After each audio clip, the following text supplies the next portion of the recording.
四边手册喽。2024年3月，在一个气温9度左右的下午，飞越回归线比北半球更早地获得了一个夏天，但这个3月的夏天还是要停下来了。这场旅行在明天就要结束了。可是20岁的夏天永不停歇。回到国内，你们将获得第2个夏天，那个真正属于你们的夏天。在那个夏天里完成学业，在那个夏天里和朋友告别，在那个夏天里成为一个崭新的大人。离别前，最后的礼物是一场最灿烂的烟火，那将是一场点亮夜空，让云彩发光，让星星坠落的烟火。凌晨3点，日出毕业歌会，我们在普吉岛最东的地方见。提前祝你们毕业快乐！啊，唱到明天，现在就出发了，直接唱到通宵。走，现在就唱。凌晨3点，挺颠的。晚上赶飞机是吧？怎么样？就看到他们现在这个相处，应该还是基本上所有的故事都已经结束了，尘埃落定。好，我们已经听完了本季的最后一条留言。那现在呢，我这里也有一支录音笔，大家有没有想录一条言给镜头里的他们？我们会把录音呢发给你们留言的对象。那这期节目上线的当天呢，他们会通过微博把录音发出来。谁先来？我想留给第一个出场的勇敢的小兔子楚楚同学，你真的超级可爱，我非常喜欢你。希望这位芭比公主脸上永远洋溢着幸福的笑。还有锻炼同学，希望你在夸奖别人的同时，也能够好好的夸奖自己。我非常喜欢你们2个，即使你们没事。首先得向那个楚楚同学道歉，因为，可能在看到你在这个镜头当中，在画面当中，我可能也像你之前认识的许多对你有偏见的人一样，但是呢，没有很久，大概用了10分钟的时间，就让我对你打消了偏见，然后逐渐的发现了你身上的魅力和真正的力量，最后。这句话真的，最后我要说这么一句话：楚楚船长，宇宙第一无敌厉害！楚楚船长，宇宙第一无敌厉害！我觉得其实这一趟旅程让我们见证了情感的多元，比如说像大伦和菜菜，他们2个从吃对方煮的第1碗泡面，就像松木遇上烈焰，火势蔓延。我们看见小庄和大树，就像白骨疯长，那么自然。因为我觉得猪猪在这个节目当中收获到的成长应该是非常大的。希望你在未来的感情当中可以再勇敢一点，也许你会收获到比节目里更多更好的感情，所以加油。科学美白，强大温柔。本节目由谷雨赞助播出。飞猪暑期大放假，1688元红包送你花。本节目由飞猪旅行赞助播出。谷雨更适合中国人肤质的植萃美白品牌。本节目由谷雨赞助播出。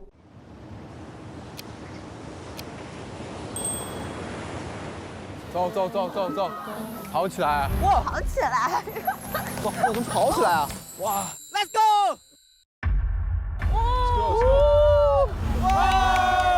夏天傍晚，我都会期待，用着水小溪，像星星都交过夜光，晒过很凉快。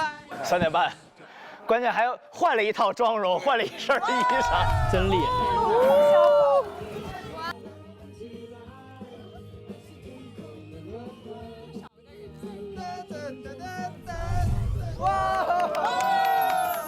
年轻人真有劲儿啊！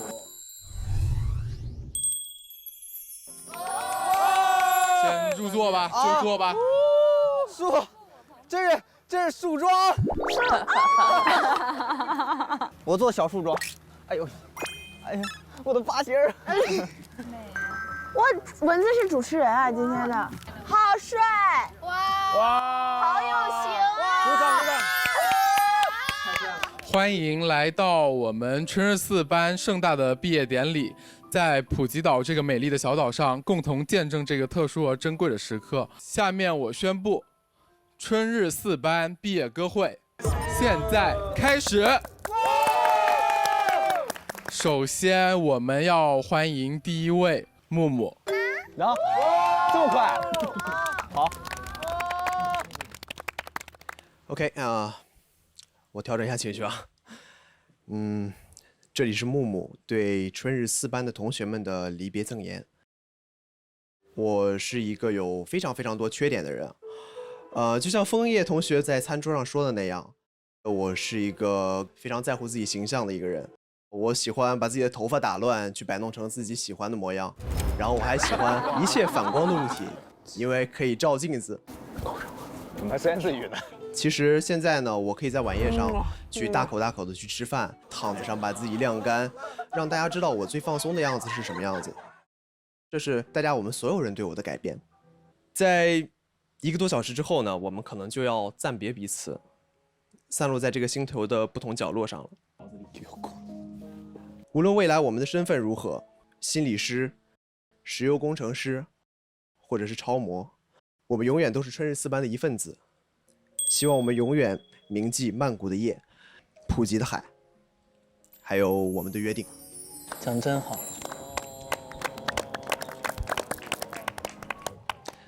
最后呢，我还有一些话没有写在这个稿子里。哎呀，想单独对坐在我旁边的青青说。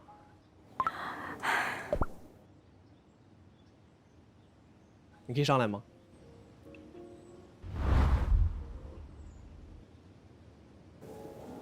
老师，心都碎了。哦，天哪！我磕的是1P。哎呀，其实就是，无论是这趟旅程中，还是未来的所有生活当中，我们都会遇到各种各样不同的风浪。我希望就是今后，无论是你，是我，无论我们遇到什么样的艰难与困苦，或者说是挫折与不安，我们都可以一起去面对。我会跨过流言蜚语去拥抱你。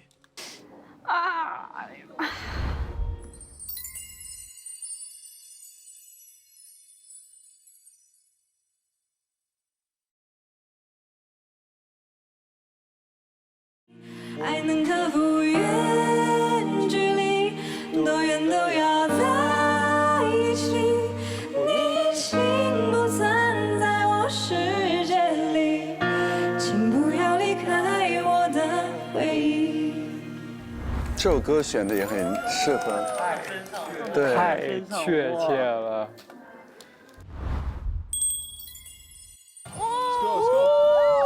蚊子哭真够。不要吧，蚊子。哎呀，蚊子其实很容易哭的感觉，真的特别感性。然后下一个要出场的是我，我是蚊子，我的名字是这次旅行中大家提到过最多的一个名字，为什么？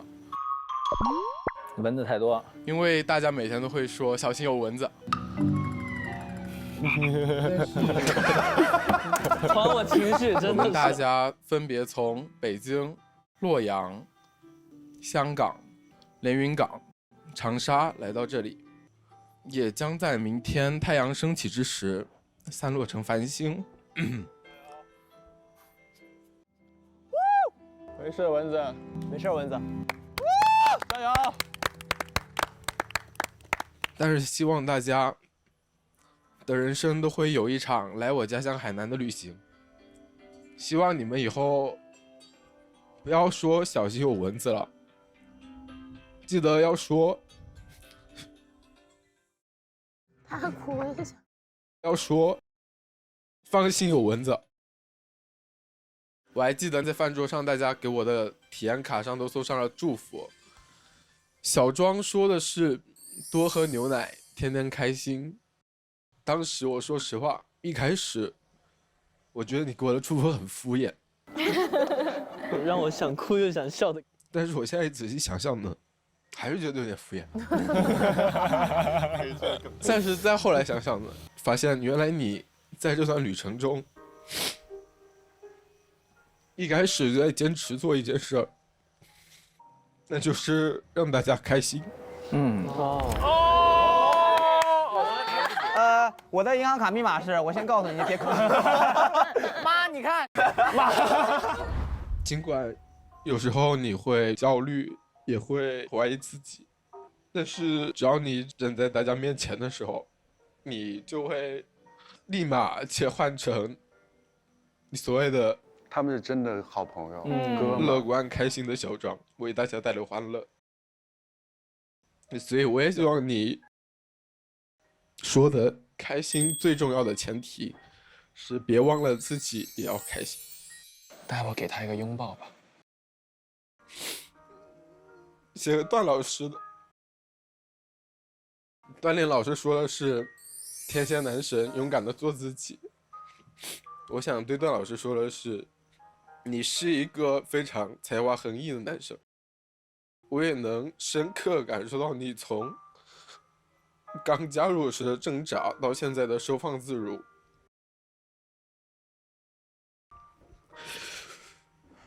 在了解你过去的经历之后呢，我真的很理解你，但是过去的事儿，我觉得就让它过去吧，因为现在又多了9个爱你的朋友，所以我要送给你的祝福是，要与过去和解，现在要用爱来拥抱爱。木木给我写的是，以后的每天夜晚都会有很多的星星。要哭了。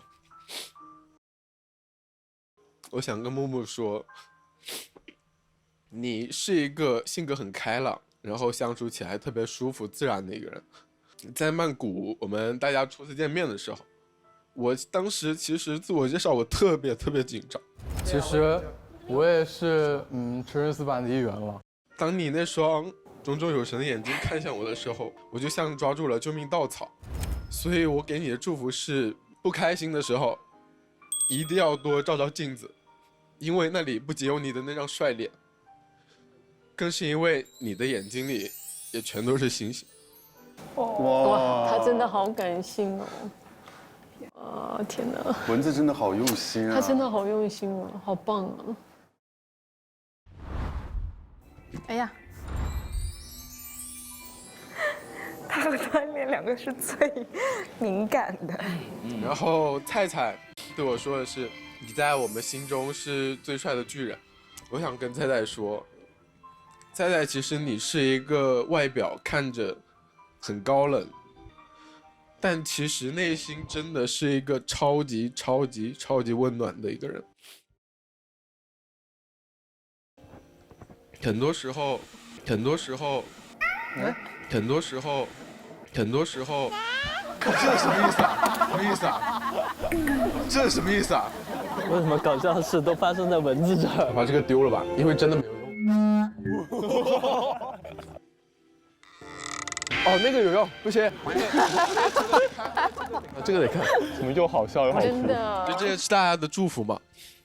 然后其实我觉得我们两个其实有时候真的很像，所以我真的很开心在这段旅程中能遇到你。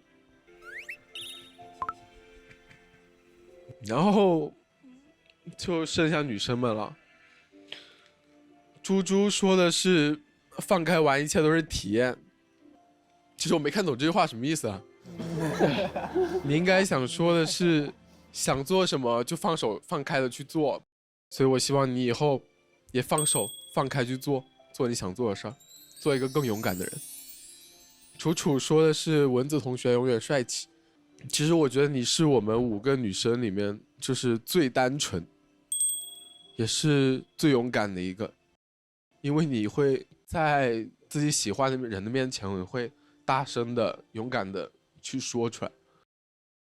我觉得这是我做不到的事儿，所以我希望你以后也要保持这份纯真还有勇敢，然后以后一定要越来越开心。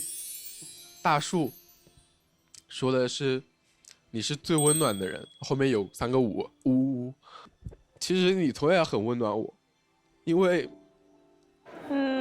你问过我吗？你说你长那么高，会不会不愿意跟你做朋友？我不想跟你站在一块儿。我也跟你说过，只要你需要我的时候，你站在哪里，我就站在哪里。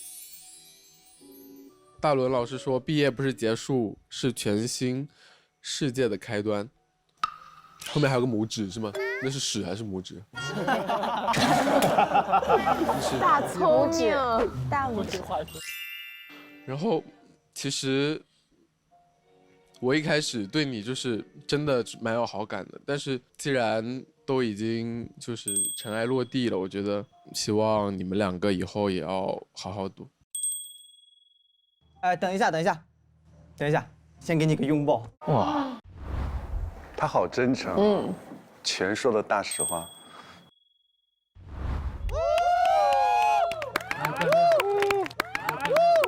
放心，有蚊子。来吧。加油！太酷了，太酷了，还是太酷了。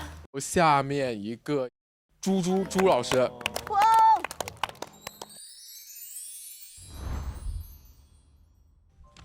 我之前看到过一句话，人不是活几年、几月、几天，而是活在一些瞬间里。因为我平常很爱听歌嘛，我很喜欢一首歌，往往不是因为它的旋律，是因为它里面有一句歌词非常打动我。然后我想写下的就是我觉得最适合你们的一句歌词。第一个是楚楚，你最打动我的一个瞬间，其实是你每一次勇敢表达心意的时候。虽然你是我们当中年龄最小的妹妹，但是我在你身上也学到了很多。我想送给你的歌词是《放肆》里面的。就放肆爱，放肆追，放肆去闯。哇！然后接下来是青青，你一直都在很勇敢的做自己，希望今后你也是。然后我送给你的歌词是“见或不见”里的“见或不见，亦很挂念，你在心里，亦在面前。”哎呀，大伦，你身上有一种很自由的感觉，虽然你话总是不多，就是很安静，但是我感觉那是你在感受这个世界。我送给你的是《疯狂世界》里的一句话。你是一种感觉，写在夏日晚风里面。好。然后是大树，就我们第一次见面是在一个很奇怪的场景里。Hello。我身边有坐着有柯南，然后有蜡笔小新，还有海格。我不知道你对兔子警官的印象如何，但是从我见到你的第一眼就觉得我们俩很合拍。还有就是我们的 CP 永远不倒。然后我送给你的一句话是《上海 Dream》里面的。当你看着我，我懂我们如此合拍。然后是木木，你留给我的那个 moment 呢，是我们在皮卡车上一起唱歌。不明白。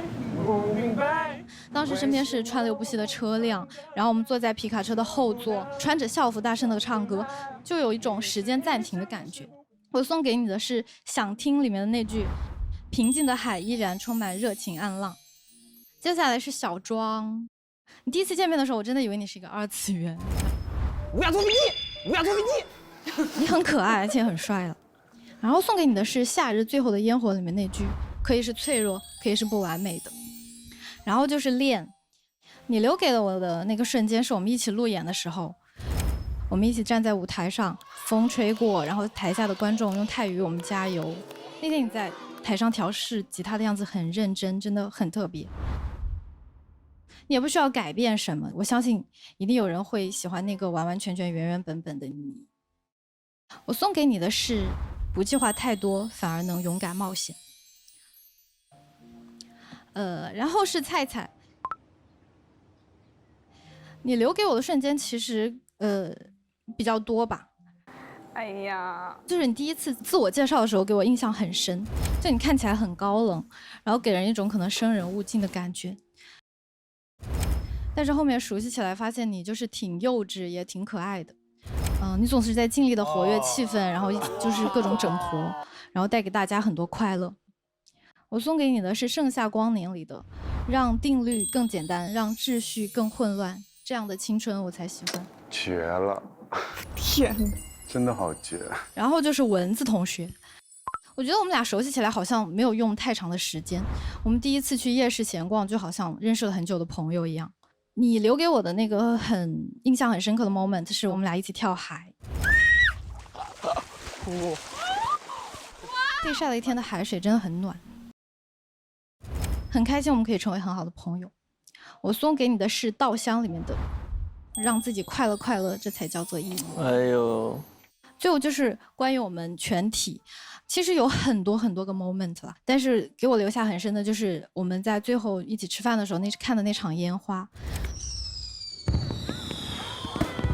好美好啊！就是第一次自我介绍结束的时候，我就说很希望可以和大家成为很好的朋友，现在也真的做到了。我留给我们的话是《透露》里的那句：“这是全天下最完美的阵容。”最后就是我想对自己说的，我发现了那些原本我可能从来没有直面过的一些缺点，就是让我错失了一些东西吧。但是我觉得这都是最好的安排。然后还有一句，每一次分离呢，都是为了下一次更好的相遇。好加分哦！我用心。来吧，锻炼。都太消极了，消沉了。给大家现在这个才艺展示，就是希望大家能稍微开心一点。那个送大家一首歌，叫做《Butterfly》。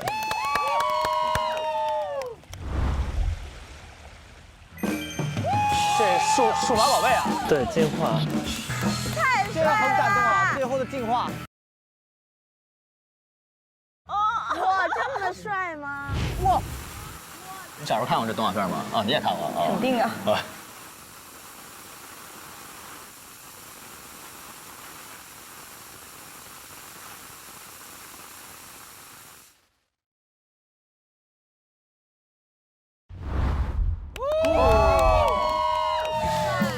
好帅啊！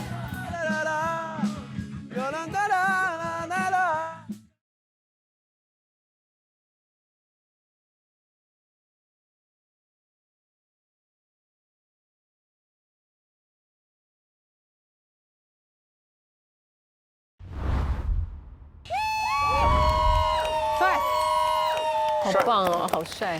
锻炼会好多东西啊，好有才。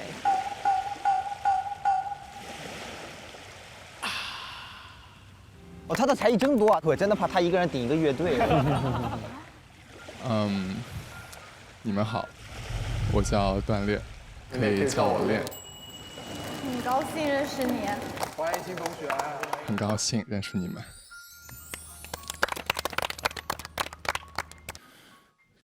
这趟旅程对我而言是一次破碎再重建的过程。我所有引以为傲的一切，好像都在来这里之后逐一瓦解了。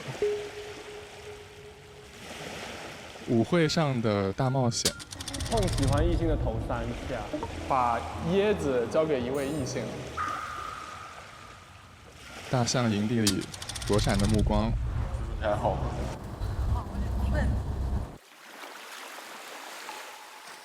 我一直自信的社交能力被反复打击。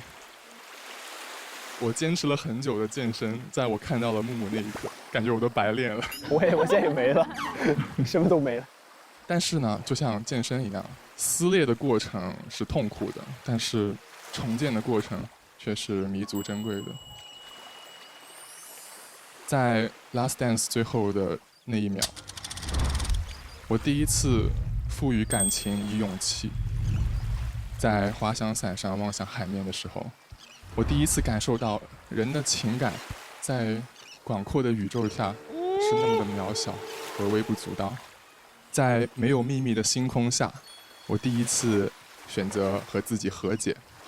这趟旅程，我所收获的其实远比我想象的要更多。我想谢谢我的好兄弟们，谢谢你们在我来的第一天照顾我，给我温暖。谢谢木木在第一天我没有收到留言的时候来安慰我，在星空下说出我的故事的时候紧握着我的手。说不说了，这俩说不说。谢谢菜菜，在我感受到自己处在集体的比较靠边的位置的时候，能过来搂住我的肩膀。谢谢小庄和蚊子，在我情绪最低落的2天，是你们的鼓励让我有勇气能解开心结。谢谢你们给了我一场如此美好的毕业巡游，谢谢所有人。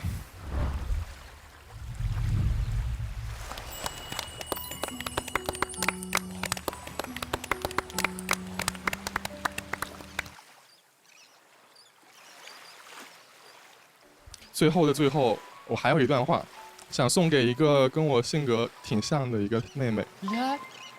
哇，未来的路可能并不会一帆风顺。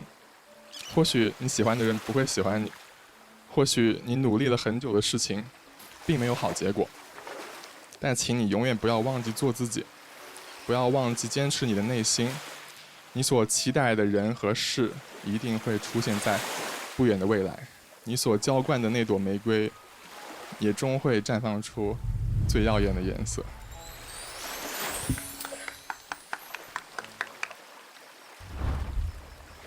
你要干嘛？楚楚，楚楚，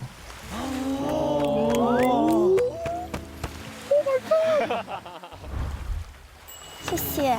哇！未来我们继续加油，一起加油！这趟旅程能遇到你，就是一件很有意义的事情。我也很高兴能认识你。你所浇灌的那朵玫瑰也终会绽放出最耀眼的颜色。看他们，我是姨母笑的。楚楚同学，天开始亮了，天开始亮了啊！搞了一宿。Hello， 想和大家玩一个默契小游戏，然后我就挑选3个幸运观众，大家可以猜一下我对他们的初印象和先印象。第一个呢，就是咱们的木木同学，大家可以猜一下我对他的初印象是什么？高冷，真帅，对，对，其实我一开始觉得木木同学是一个比较难以靠近，然后非常帅气的同学。其实，在金融数学领域呢，概率问题一直是一个。但是我现在觉得他其实是一个非常活泼开朗的大男孩。然后第二个就是咱们的大树。一开始呢，我觉得他就是一个非常直率，就是给我一种北方大妞的感觉。但是我现在觉得呢，她是一个非常可爱，然后很想让人抱抱她的小女孩。第3个呢是蚊子，陈柏霖老师。陈柏霖。陈柏霖老师。我一开始看到他就觉得他特别像偶像剧里面的男二。男二啊！天，这都为什么呢？是因为男二永远是属于大家的。听起来也不像什么好话。填好了，蚊子，没事儿，蚊子。好啦，我其实蛮害怕自己一些不擅长的东西被大家看穿，但是呢，通过这段旅程，其实我学会了一个道理，就是完美是冷的，不完美是热的。其实那些让我们走得更近的瞬间呢，都不算太完美。比如说当时舞会上，男孩子为自己的舞伴争取项链的时候，大家的舞姿其实并不算多优美，但是菜菜，我当时真的很感动，你那个帅气的舞姿直接把我拿下。然后呢，在大象保护营里，大家形象真的很狼狈，但是给我带来了一场很难忘的打水仗经验。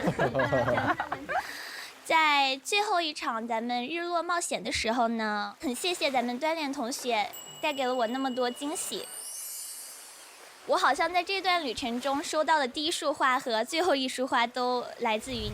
准备了一个小小的见面礼。谢谢。哦，这个真的很感恩，就是宇宙第一的船长能在那一天看到泰兰德最美的落日。哦，不是你这么看天空。哇，这个好惬意啊，这个路。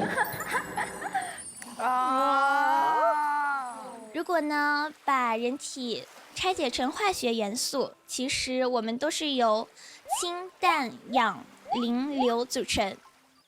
有一种说法就是这些元素其实是由恒星爆炸来的，我愿意相信这种说法。这样的话，我们大家的故事其实也是宇宙的故事。今天呢是旅行的结束，但绝对不是我们春日4班的 ending。非常感谢大家给我带来一场圆满的旅行，谢谢大家。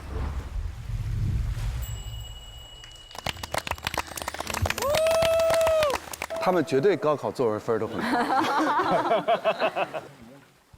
我变个装。又有变装，又有变装。你们看过一个电影叫《怦然心动》吗？也是这样子的树，你知道，还有个秋千，2个人坐在上面。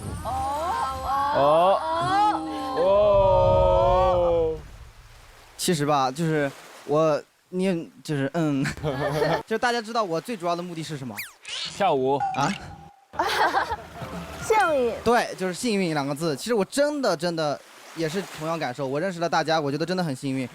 我要感谢大家能陪我一起经历这每一段的故事，让我的这个白色的纸充满了色彩。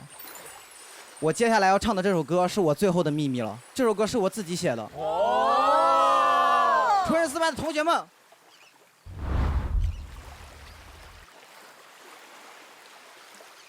DJ drop the beat。如果跑掉了，千万不要怪我。加油！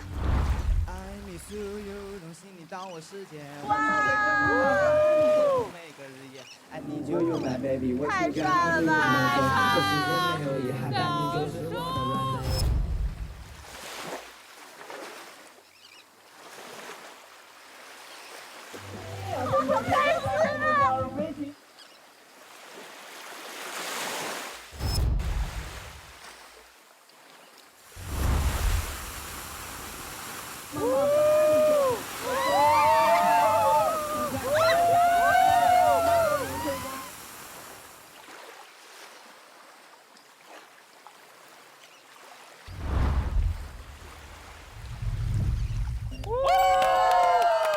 小庄还是做了很多准备的，是的，底牌一张又一张的。Respect, bro。太帅了 OK， 就是其实，哎，有点破音，哇，怎么唱歌时候就其实我还有一个小环节的互动了。哇，还有底牌，我有一点小礼物送给大家。怎么突然气泡音了？大家知道这是什么吗？是什么？这其实是张刮刮乐。对。哎，我还挺会抢答的。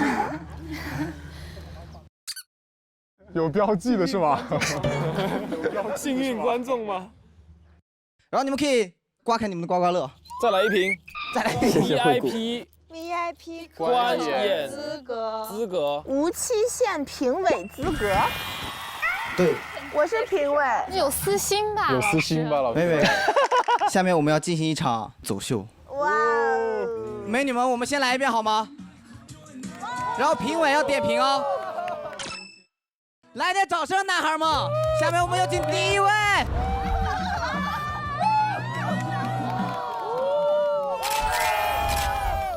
啊，这节目挺不易的，早上5点还有人走秀的，这熬一宿。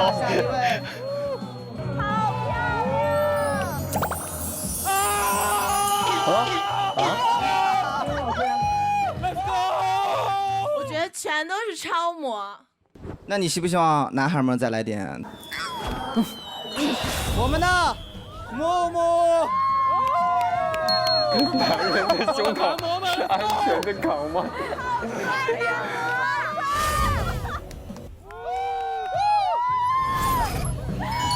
？5条路一定要贯穿到底。对。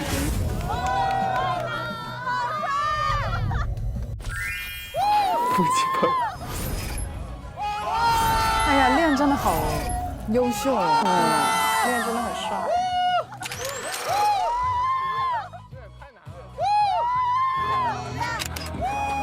天真的亮了，真的。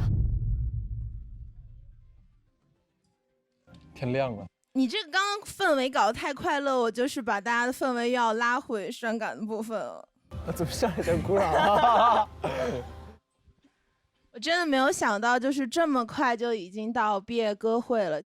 我从小到大，我最害怕的一件事情就是分别和毕业，所以我总在做一些不切实际的梦。我想一直当小孩儿，我想一直当小屁孩儿。啊，我特别希望我能永远就是单纯下去，然后在这一路上，如果能有一个人陪我一起做小屁孩，就太好了。我真的很不想说毕业，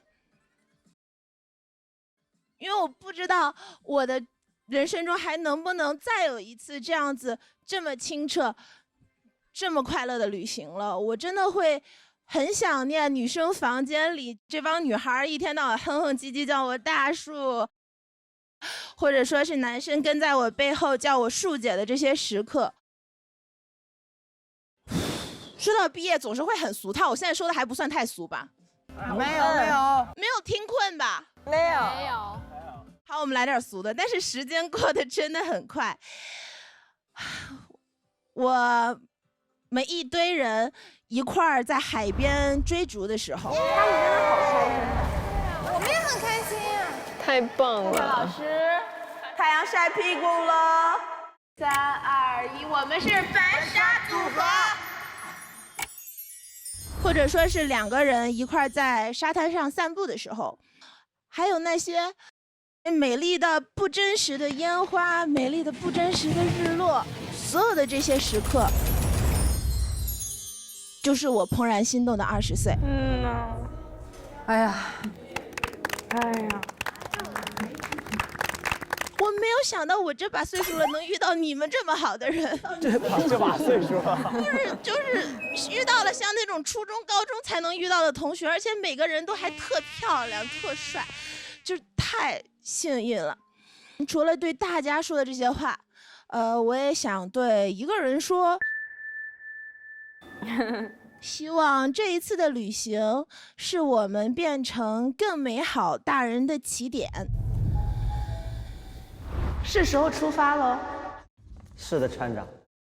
希望我们能够坚持住我们的幼稚和洒脱。或许，回到其他的城市，我们用更慢的节奏和更多的时间，再多了解彼此一点。当然没问题了，船长。收到。最后的最后，我们回到我们开始的地方，给大家再做一遍我的自我介绍。我叫王博宇，博是博下雨的雨，但是你们可以叫我大树。我叫大树不是因为我长得高，是因为我在高中开学的画报上画了一棵特别大的树。也像我们班一样，以后我们班也会像这一棵大树一样茁壮成长吧。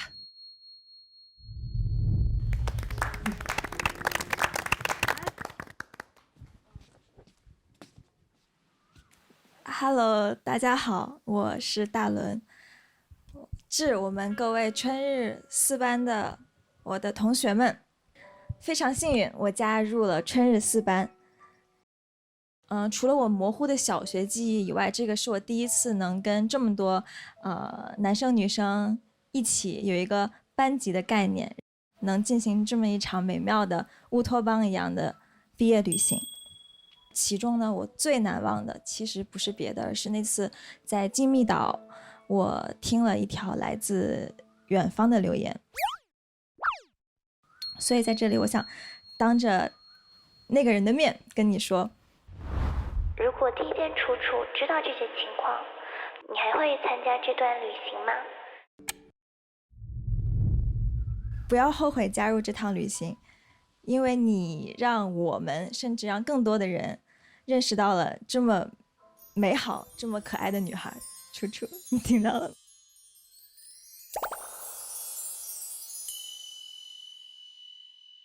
我理解的怦然心动，不仅仅是对人，也可以是对一些美好事物的触动。我在春日4班里收获了无数怦然心动的体验。我们一起看日出日落，一起经历暴晒，游荡大海，还有一起变黑的肤色，然后慢慢越来越显白的牙齿。女生们夜间闲聊时候互相依靠，然后还有男生们总是很绅士的对我们的照顾。所有经历的这些的每一天都让我心动不已。现在呢，收获了这么多美好记忆的我们，就要从春日4班毕业了。虽然我的个人简历上没有改变，但是呢，我的人生简历上却现在多了你们。最后菜菜 ，Hello， 我不太会说太多那种甜言蜜语，但是我想说，跟你相处的每一天，我都特别的开心幸福，然后我还要说谢谢你。你不上去抱一下他吗？谢谢你第一次主动找我拍立得，我们拍张照吧。帅的。谢谢你，每次帮我换创可贴。然后谢谢你记得我喜欢什么，送我一大捧巧克力。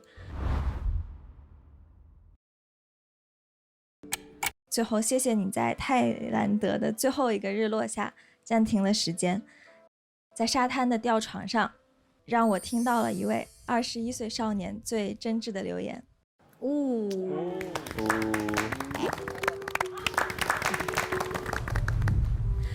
Through the dark, through the door, through where no one's been before, but it feels like home. They could say it all sounds crazy. They can say all's not mine. 这毕竟是心动留言，所以就还是留给你了。你开心不？今天很开心。你对我们的关系有信心吗？非常有信心大。A million dreams of the world we're gonna make.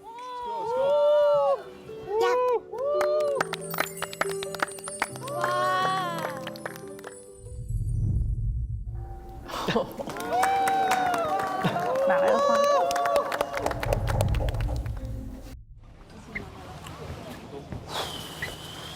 大家早上好啊！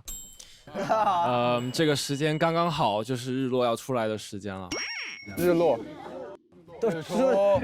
日出，不好意思，我太紧张了，困的只是说胡话啊。其实我想再自我介绍一遍，因为可能有些同学没有听到我最初的自我介绍。我叫蔡文浩，你们可以叫我菜菜。来自中国香港，目前就读于英国杜伦大学本科，营销管理专业。然后我是你们当中最黑、最没有什么才艺的同学，但是我希望你们现在看着我是在闪闪发亮的。这趟旅行就像我的一个流浪记，因为我会经常对着盒饭说。真香！哎呀，我会记住每天在曼谷叫我的起床的那只鸡。我也在餐桌上看见它了。真香！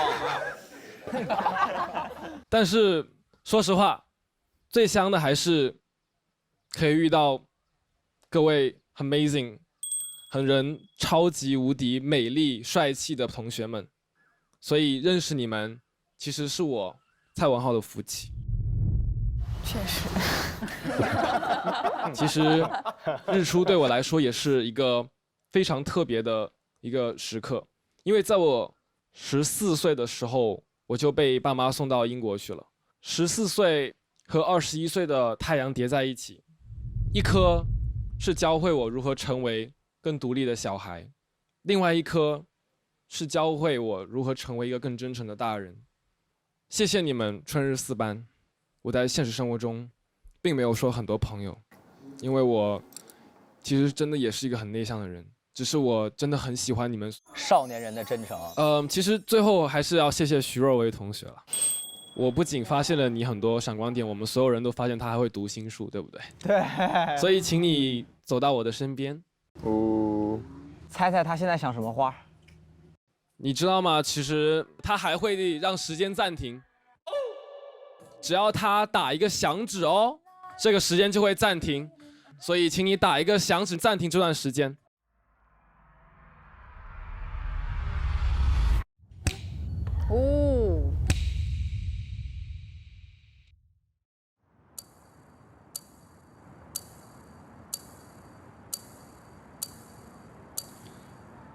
来，你跟我来。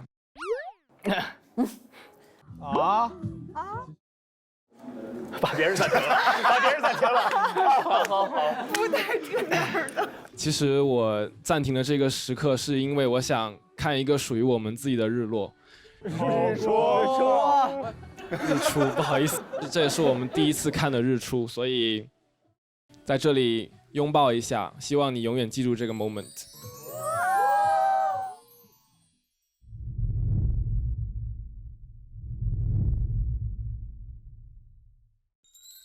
哇！哦，太阳真的出来了，好漂亮啊！但真的好好，有一群陪你这样幼稚的朋友。好好，年轻的时候被记录下这么多美丽的画，是都没有。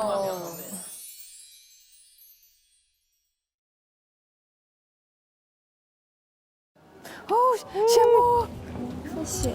哎呦。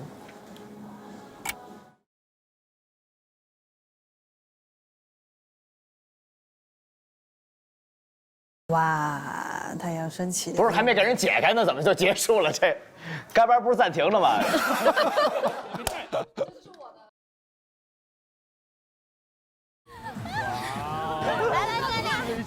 我们毕业啦！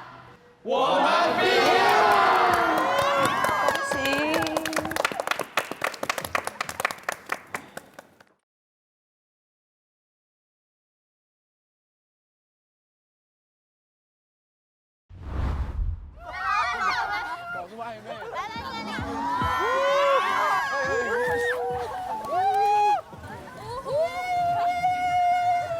慢点，慢点！哎呀，太棒了！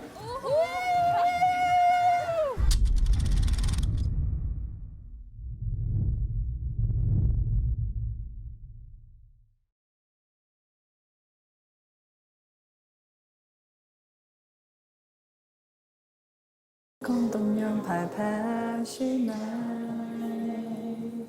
西麦。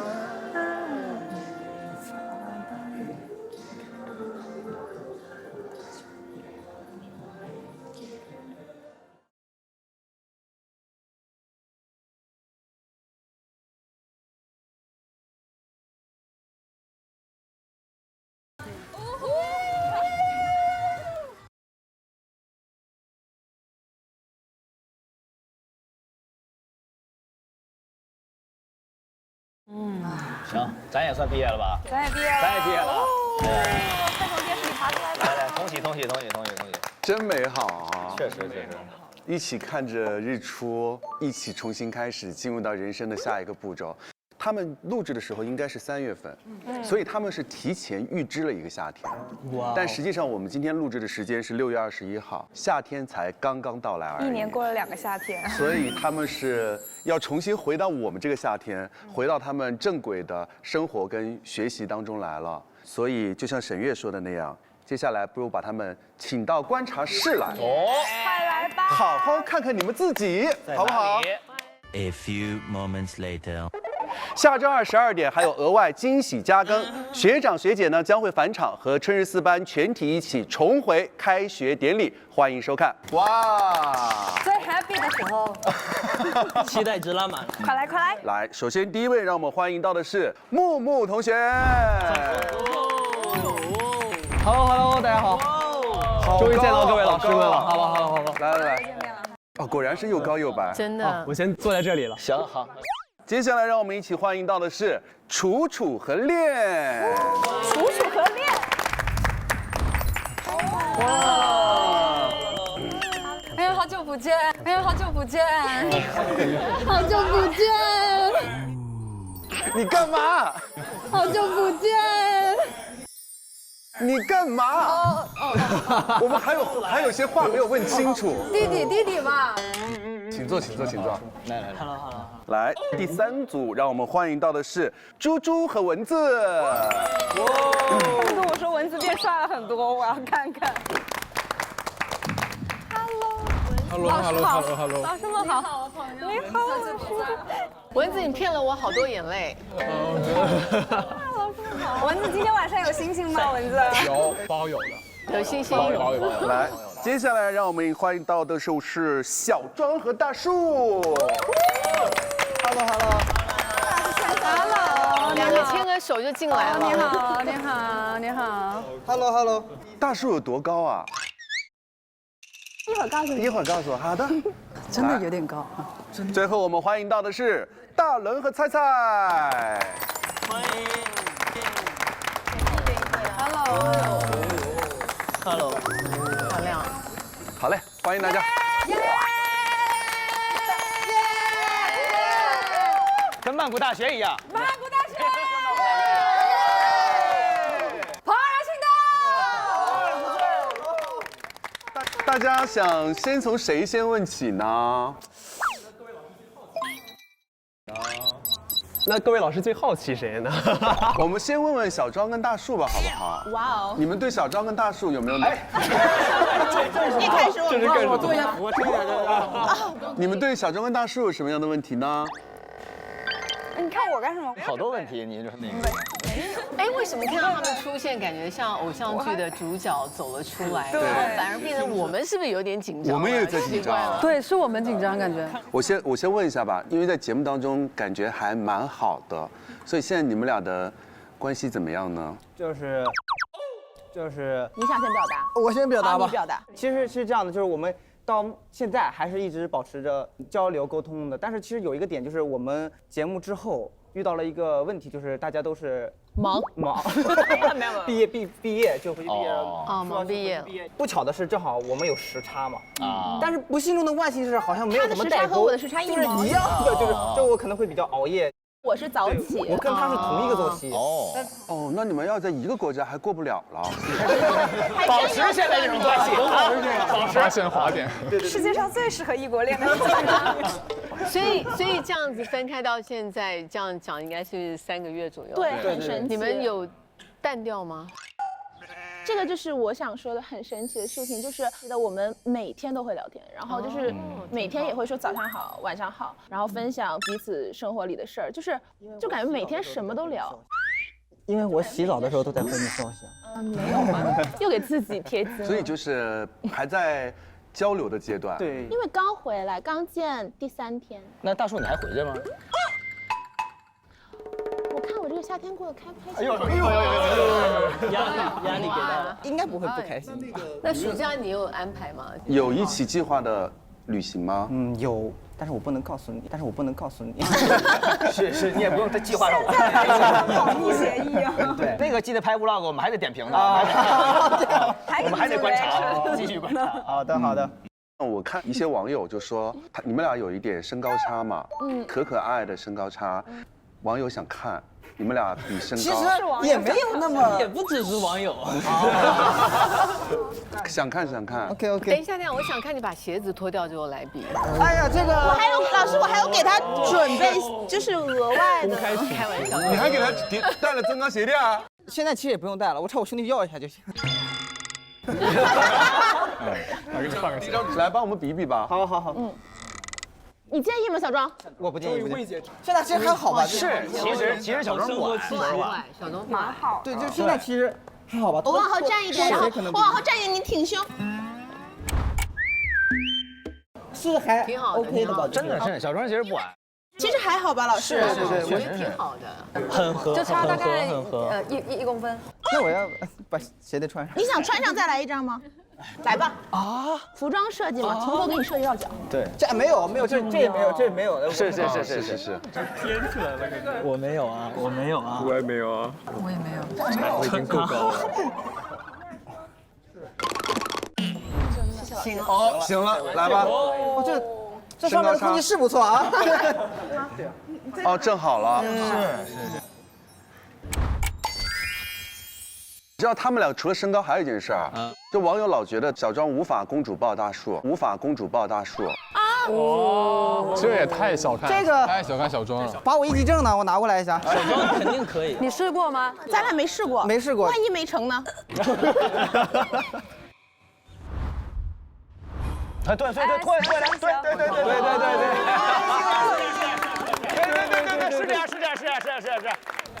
我跟你讲。现实中看比较精彩。好。他俩互动还挺而且好自然。来呀，这样子抱是吗？对。OK。就是真的还好了。好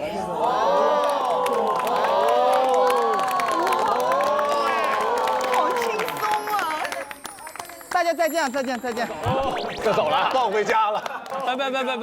拜。厉害！可以。双耳出汗了。小庄太瘦了。对啊，不吃饭。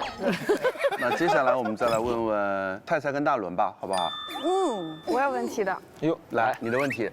我是听到场外信息说大伦给菜菜的备注非常的长，我想知道你给他微信备注是什么呀？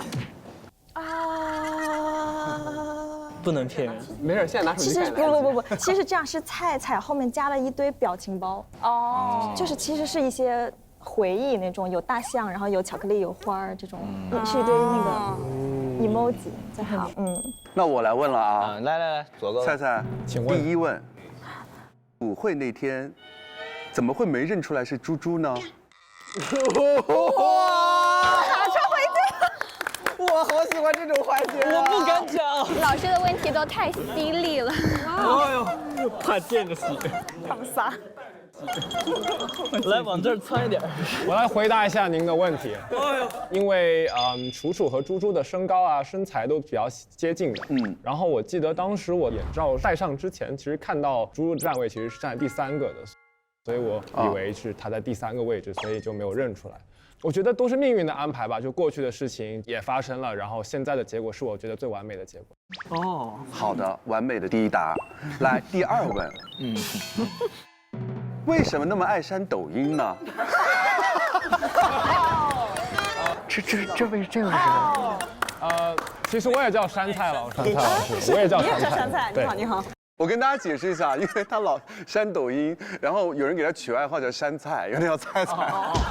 就是因为我其实删之前没有意识到，就是我的关注度其实还挺大的，然后经常因为可能我对自己有时候也得小不自信，所以有时候就会删掉。但是我现在就是非常谨慎的去发东西，没有这种问题。对，很好。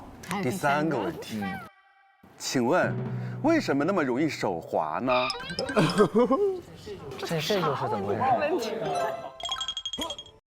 我不知道各位的老师有没有试过刚洗完澡特别兴奋的去玩手机的那种状态，然后因为你的头发有时候一直在滴水，然后你又一直在划那评论，他自己会跑来跑去是吧？就按到那个地方，然后也没有意识到，大家所以洗完澡还是不要玩手机。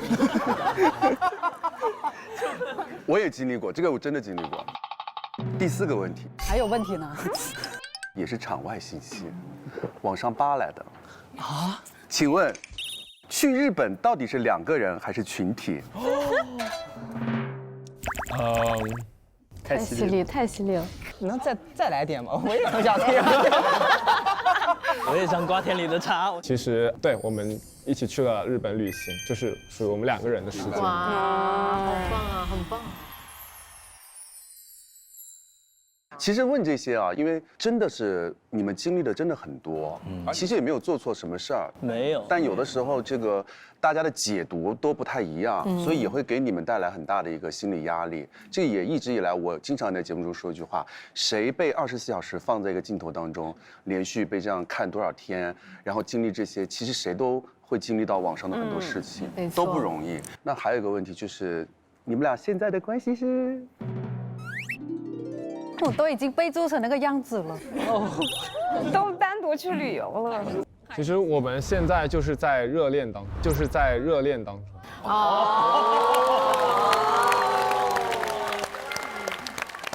是这种大大方方哦，很棒，勇敢。放烟花是吧？磕到了。快乐，满意了。大伦能不能夸夸菜菜啊？你觉得他哪些方面很吸引你？还是跟我里面说的一样，就是性格。其实我后来在节目里还有怀疑过，这是不是因为有镜头这样子？但其实就是现实生活中相处起来，他还是一个就是怎么说很细心的人。菜菜呢？其实我写了一封信，这几个月很想跟他说，但是一直转在心里。我就希望可以借这个机会，就是我写出来了，然后我想借这个机会可以跟他说一下，这段时间一起经历的事情。现场磕，可以，我写在我的备忘录里面。不用害羞。你好，大伦同学。你好。其实这段时间我攒了很多心里话想跟你说。首先，我想说的是，对不起，我没有好好的保护你。其实我经常有关注你的就是社交账号，然后就看到你说遇到的所有人都很好，然后这只是一些代价的时候，我就老是觉得其实是我搞砸了一切。然后我记得就是有一次你关掉了评论，然后很多人来说大伦关掉了他的评论圈，所以大家都尽管来攻击杉菜的评论吧。就过了10分钟之后，你又打开了评论区，然后你说我们一起分担会更好一点。然后就是那个时候，我真的觉得很内疚、很心疼。我想说，我的幼稚和任性其实给你带来了很多伤害，然后真的很抱歉。可是其实你从来没有责怪过我什么，然后也没有想过放弃我，没有吧？所以谢谢你，其实教会我很多很多的道理，然后也谢谢你是站在我身边的恋人。其实节目结束后，你给我备注的是恋综男友，是这个备注。好，太我笑了一下。但是在4月19号那天，我去到北京，然后订了餐厅和鲜花。其实那天我也挺紧张的，就一直很忐忑，然后又一直就是不知道怎么办。然后我跟你说过，我其实以后不想再做你的恋综男友了。我想我们有未来和以后，我们有未来和以后。我记得当时节目后，我们异国恋了3个星期，然后其实在这3个星期有无数句的我想你和等你回来。我选中了520回来陪你过第一个情人节，然后当时真的很感动，因为你当时来接我的时候买了很可爱的花，还有我看到你激动的心情，我也非常开心。后来其实我们一起去旅行，然后发现其实我们真的也很合拍。虽然我有时候真的很幼稚啊，很讨厌，但是你偷偷说过，其实我的幼稚也是你喜欢的一部分。毕竟我是你见过性格最可爱的成熟男性。不，成年男性。然后其实17号那个活动是没有我的，不过因为那么久没有见面，其实我真的很想你。如果有能够光明正大的站在你旁边，我一定会很努力的去争取。也不是很光明正大。你也不是，就是我们那个看片会吧。好。然后其实现在我想说，我终于可以上桌了，可以名正言顺的做你男朋友了，可以名正言顺的做你男朋友了。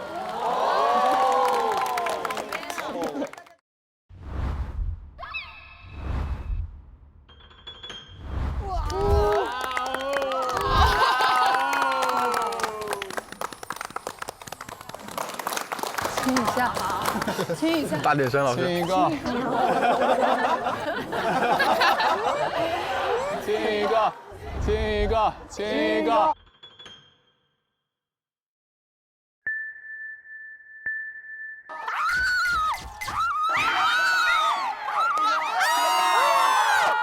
哎，我没看到。我看到了，我没有来得及看，能不能再看一次？好，我回到我。太棒了，那个了吧？太棒了！ Oh my god！ 我看到了 ，yes！ 这就是怦然心动。我看到了。我咋都不知道你啥时候写的？昨天就开始写。你看看人家，看看你，你也写呀，你抓紧时间呀。现在开始。还是你唱歌挺好听的，没有走调。看运气，有的时候是走的。好吧。其实我特别想跟你们这对说一下，的确这次承受了些压力在哈，但是感情是你们2个人的，所以把最美好的祝福送给你们，希望你们好好的走下去。祝福你们，勇敢做自己。大伦咋了？大伦？大伦真的太坚强了，他真的太坚强了，因为我是他完全的见证人，就是因为我和大伦一直是室友，然后我们在北京也见过。我们2个会聊很深刻的话题。大伦的心理年龄非常成熟，我不停地问他：“你真的 OK 吗？你真的 OK 吗？”他说：“没有关系，这是体验，这是人生体验。尤其是最近，其实舆论还没有过去，我相信节目过后可能会慢慢过去。但是在这一段时间，因为我看到大伦，所以我太懂他是多坚强，然后他内核有多强大。这段时间对你来说难熬吗？你觉得？其实最刚开始还会看，然后后来就是比如说这期播了，然后我就没有怎么看评论的时候，其实我就是更多一个是感激，一个是就是觉得有一点点丢人。挺好的，丽丽做的很好。没事，没有。我要跟大家讲一个细节啊，就刚刚大伦在讲这些的时候，猪猪还在旁边摸摸他的手。其实大家的感情有的时候跟你们想象的就真的是不太一样的。我们可能设想了很多，我们自己心中有各种各样希望这个剧情朝哪一个方向去走，但实际上这是他们自己真实的生活、真实的感受，就容不得我们来给他们做一个 A、B 面的一个选择。没错，没错。对，生活的主人公是他们。收拾一下心情，咱们再来问问，咱们就像那村口的，就是他们过年回家了，然后哎呀，我们看子儿，然后看着钱了，怎么回事啊？哎呀，这得问问啊。咱们再来问问楚楚跟烈，你们有什么想问的吗，朋友们？你们现在是什么情况？对，我有想问的，我可以提问吗？可以。我有好奇的，你问。据我所知，楚楚在节目完了之后呢，其实去找过练，在广州一趟是吧？哦，这个事情啊，我是想知道这个的，你们当时的具体是在玩什么？就是我们最后一天那个日落约会，对，然后那个时候我送给他了一张广州的陪玩证，记得。然后他就是去广州找我兑现这个来。哦，那你们去什么地方玩了？就把广州我所有觉得好玩的都带他玩了。你们相处了几天？应该是2天吧。对，2天。但是那2天其实不是很幸运吧，就是本来有很多想要玩的景点，但是因为下雨，然后我们2个就是一直在吃。对。那只是玩了2天而已吗？什么情况啊？到底？我们怎么那么……就是怎么说呢？可能楚楚你是很勇敢说的哟。但是有的时候在这种情况还是有点紧张的，主要是老师感觉问的问题有的时候蛮直击心灵的。哇，明白。然后现在还是当朋友在相处，练呢？哦，对啊。那脸还能怎么说呀？没有，就是朋友，然后有一点点的好感，还是说就只是朋友？我觉得对我来说，楚楚肯定是超过普通朋友那种感觉。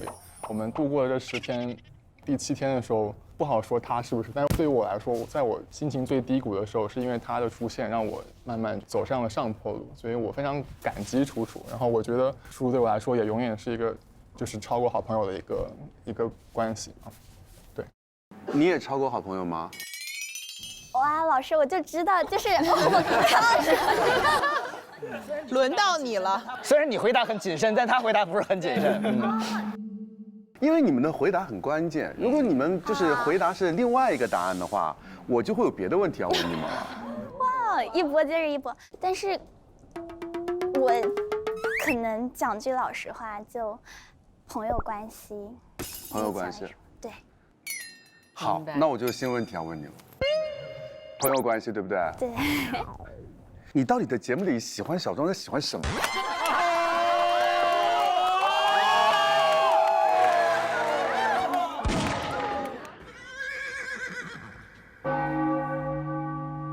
哇，可以，这个问题我喜欢。太好了，你把我们心里想问的问出来。左哥只有你，左哥还得是你，来都来了。对。啊，行，我也有点好奇。但是我讲这个 OK 吗？必须 OK， 当然 OK。就是第一天其实是和木木出去玩嘛。对。我当时就是在节目上说了句很诚实的话，我当时觉得男嘉宾里面木木是最帅的，现在也是这么觉得的。认证。但是当时玩的时候就觉得，哎，就是没有什么火花。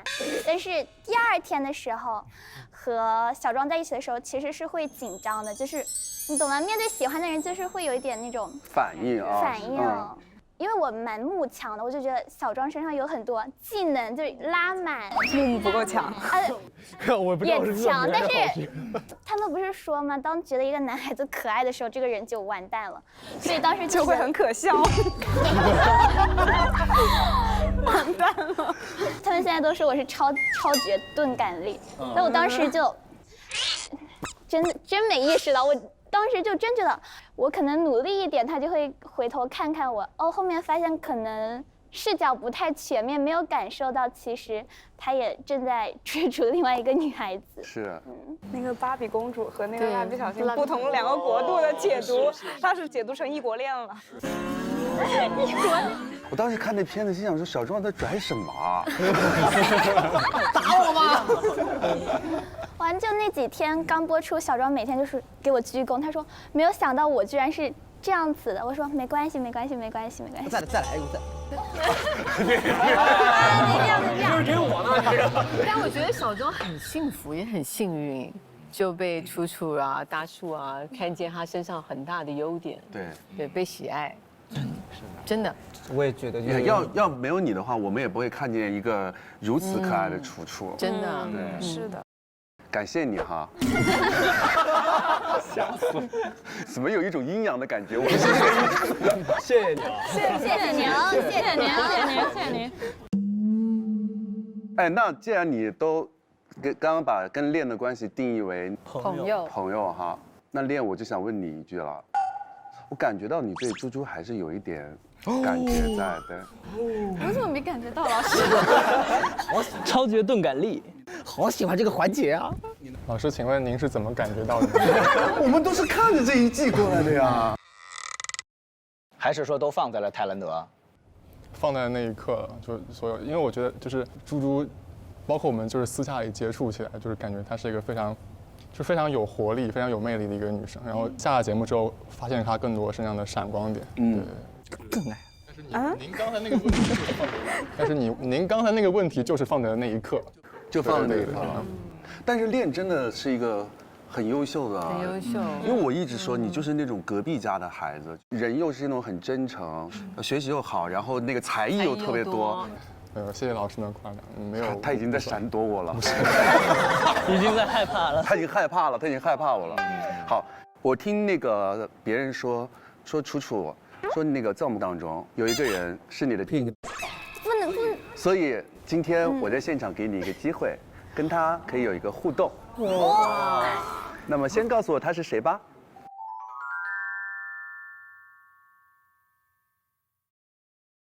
常华森老师。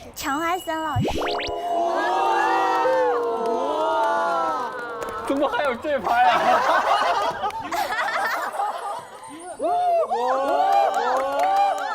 肠子耳朵都红了。对，没事。他好慌。哎呀，漂亮女生就不一样哈，坐我旁边就没红过，你这耳朵哈。可以邀请老师跳一支舞吗？让我跳舞？我已经把毕生的交谊舞都传给我妹妹了。我不会。你怎么不会跳舞？你没参加过《青春有你》啊？我是四大废物。那三个跟他其他三个是谁呀？那就不为难老师了。你不进去想坐那边去，干嘛？闪电坐这儿来，闪电。老师，你坐人，老师。加油！是吧？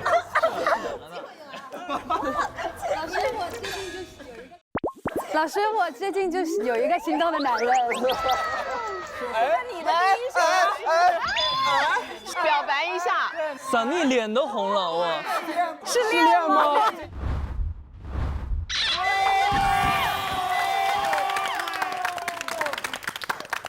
弟弟。你真的很喜欢恋哎。对，因为其实我第一次跟他聊天的时候，其实我感受到很多他心里的一些东西。你说就说，你别动手。对，就是说，我觉得吧，就是如果有机会的话，会很想要跟他有，哎呦，对不起，会想要有更多的沟通，这样。这样，你跟闪电一张陪玩卡，广州。我带你再玩一次泰国，要不要？好呀。去那个曼谷大学。好呀。行。所以我就一直要坐在这哈。没有，换回来。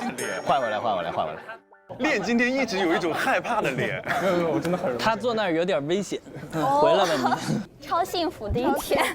猪猪跟蚊子还没有问哈。是的，对。生日是怎么过的呀？对。过生日了吗？听，快！愚人节那一天。1号愚人节。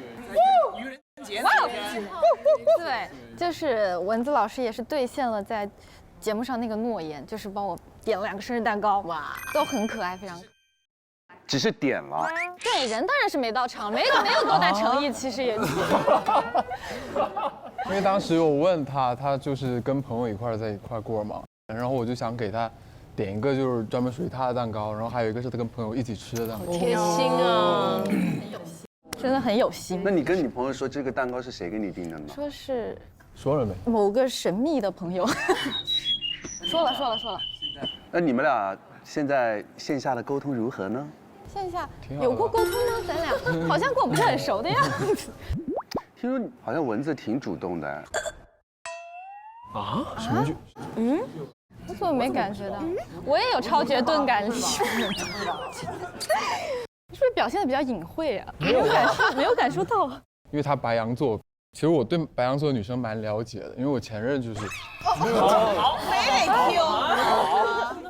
一如既往的会说话呀，蚊子。你们这个嘴啊，经常真的是祭天。对，就是有点 PTSD， 所以我觉得猪猪这样。我觉得天蝎座真不行，讲实话。不许说。一下攻击3个。不好意思。所以我觉得猪猪这样的女孩是很好，但是对我这样的男生而言，可能就是很适合做很好的朋友。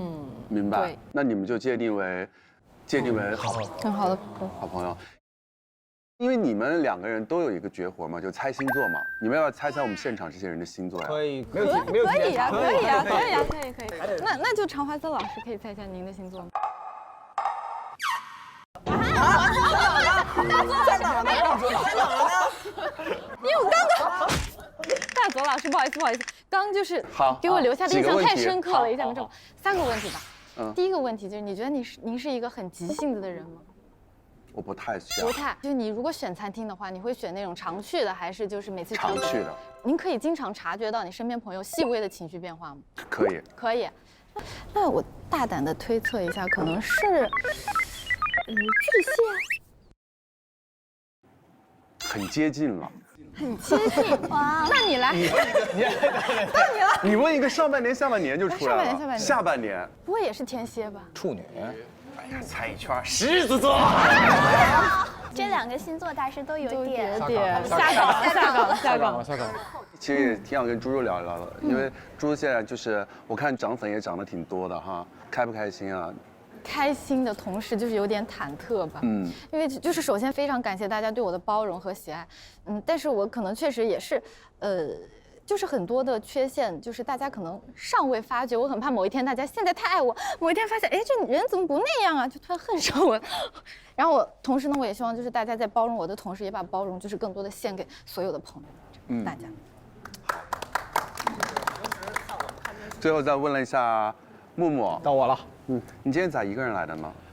其实是这样，就是青青呢，她现在已经是我们里头唯一一个就是学生时代已经结束的人，对，所以她其实真的需要投入她人生的下一个阶段了，在这场旅程结束之后。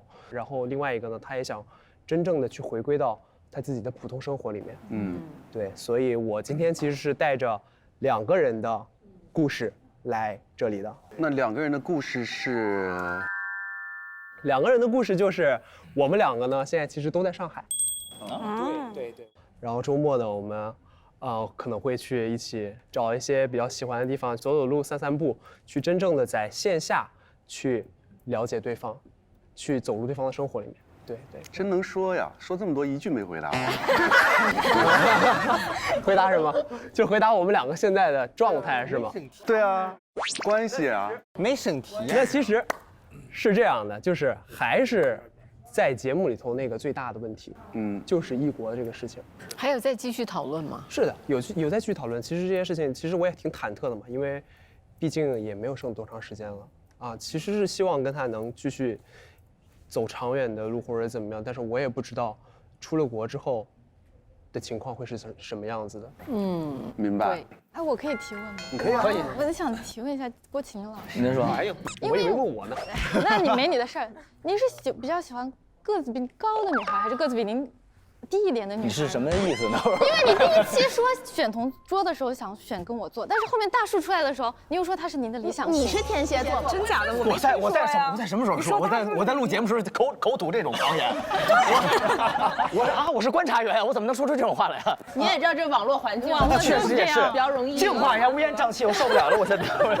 没有，是这样的，因为最开始的时候，因为猪猪性格特别好，然后还特别的外向，我很喜欢这些个，就是咱们一块能聊得来，对吧？然后后来呢，主要因为我从小在北京长大，我也外向，我是挺外向的。重点是从小在北京长大，都外。你看小周在这算了，我还是更喜欢猪猪多一点。哎，你们有没有哪一期，比如说看我们的那些 reaction， 然后看到很生气，或者觉得说怎么能这么说我们呢？在那说废话呢吗？没事，随便说，随便说，我们肯定都往心里去。对，记仇。来，你说。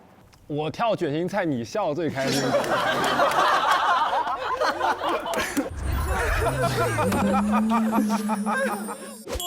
对得好，哇！被他看见了。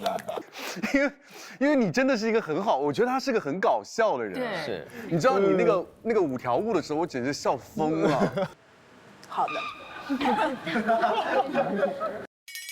因为我觉得你对搞笑是一个很投入的一件事情，浑然天成。其实真的，今天特别感谢你们都能够回来。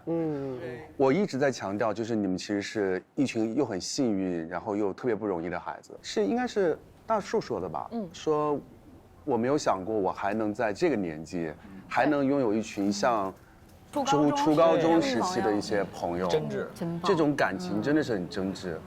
所以这个是真的是个很难得的机会。但是呢，你们也可能会因为节目承受一些本不该在这个年纪承受的一些压力。但是我觉得这也是对你们的一次成长。而且今天你们能回来，我们也特别开心。其实《怦然心动》是第4季了嘛，想大学一毕业一般就是4年，所以可能这也是《怦然心动》20岁的毕业日。哇！所以我们要把最好的毕业祝福送给你们。毕业快乐！人生有多少个4年呢？4年可能是一个大学，4年可能是你的18岁到22岁，4年有可能是我们台前的观众的26岁到30岁。每个人的4年都不太一样，但这4年的陪伴，我们凝聚一心。也要感谢这群少年们给予我们4年的这4个夏天。也希望大家呢记住，怦然心动里的事和人，其实都是他们的故事。我们也希望大家都能够真实的爱着自己故事里的每一个人。再一次的感谢大家收看我们的《怦然心动20岁》，再见。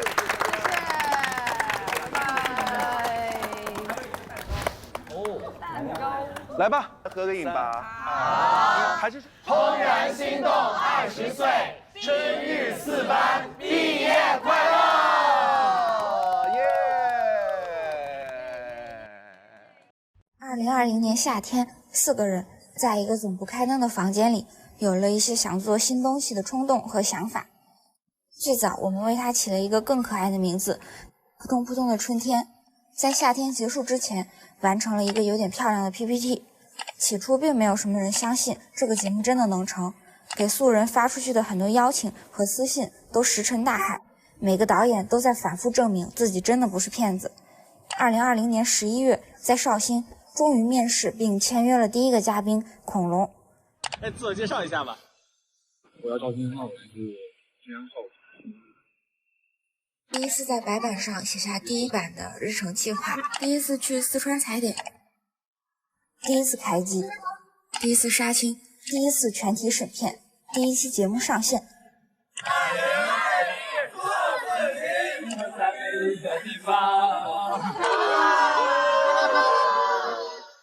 我们毕业了。2024年7月第4季第10期播出。如果毕业终将到来，我们想说，这4年其实还有一些无力回天的遗憾。在雨中排队核酸，得知嘉宾出现负面热搜而爆哭的导演，在甘孜因不可抗力，上百号人在大巴上等待了一整个的雨夜。经过漫长的隔离，几组人马终于相会时，喜极而泣的导演不得不临时取消的很多拍摄点，还有踩点时绝美，录制时天气动人而无法呈现的场景。在这几个不是烈日就是风雪的春天里，我们一起经历的事情比呈现出来的内容多很多。好的，我们一起走过；坏的，我们也一起走过。突然都是星星。下面请再多给一些时间，允许我们向大家介绍一下在幕后陪伴我们走过4年的朋友们。即使高反，也要坚持在工作中培养爱好、练习口琴的摄像老师，为了保持画面干净好看，身兼保洁的另一位摄像老师，说要为了怦然捡一辈子垃圾的制片老师，来开会的话见你都是用跑的美术老师，躲在三脚架下时时课堂姨母笑的服化老师，能文能武喜提横幅的后期老师，常常背着海量设备通宵赶路的技术老师，经常要处理各种突发苦活的舞美老师，还有更多没有留下记录的朋友们，在各个岗位上认真的陪着大家1年又1年的造梦。在海拔几千米的山巅，在异国荒芜的海岛上，很多次所有部门都是靠纯粹的人力来搬运材料和设备，用一双双手去搭建梦一样的旅行场景。这几百人不只是为了理想，更是为了赚钱和养家而聚在这里，完成一份浇筑心血的工作。这是一帮和台前屏幕前的人一样，没有那么好，也没有那么坏，没那么完美，但有血有肉的人。很高兴通过一个作品与千万的各位产生这样的羁绊和连结。很庆幸能跟大家同途偶遇在这个星球上面。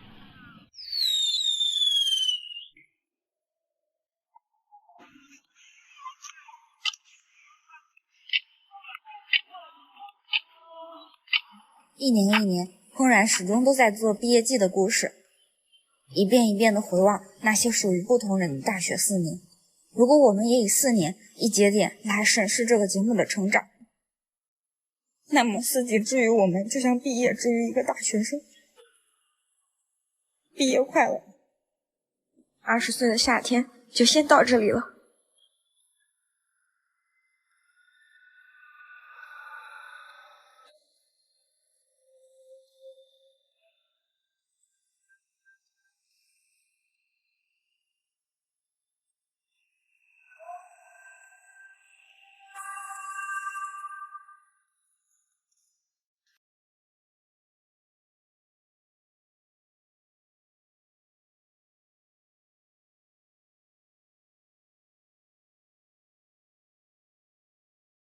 怦然4追更日历，每周2更新正片上集，周3更新正片下集。SVIP 周2一口气看上下集，会员抢先看1周。周4砰砰蹦蹦大课间，解锁劲爆游戏局。周520岁的青春4件套，春日4班之最大揭秘。周6加更春日4班超多微博猛料。周日砰砰连看，春日4班直播陪你浪漫一下。周1春日4班同学录，探秘春日4班私生活。4周3纯享版，无观察室版沉浸式课堂看到爽。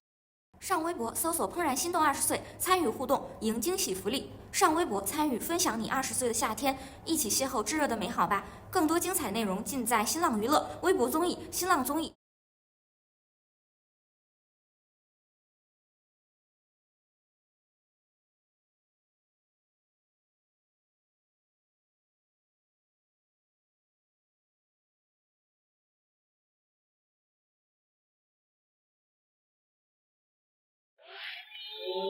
好喜欢这个氛围啊！同学们赶紧就坐。好的，老师。各位春日4班的同学们，大家好。今天我们将一起为春日4班的同学们进行一次关于夏天的开学典礼。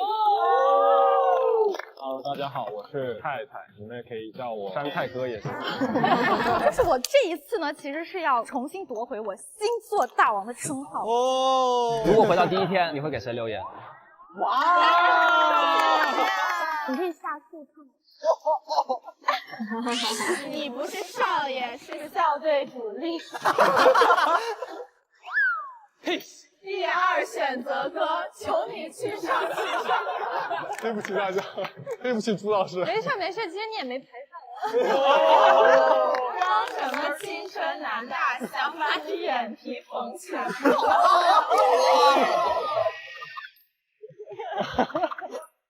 再等一下。下面进入我们的通然游戏杯争霸战。蚊子、木木、蜘蛛，你们可以讲一下你们想要跟谁组队。土方正学。好的，那欢迎雅雅、子萌、正正。说来就来了。我先说一下，如果你赢了我，你并不光荣。不是。太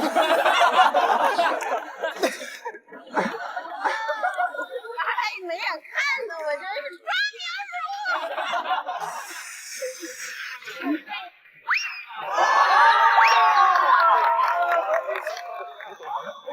快了快了！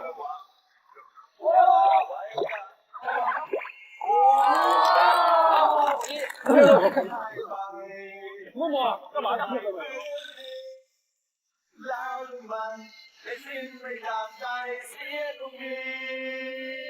来看我，3、2。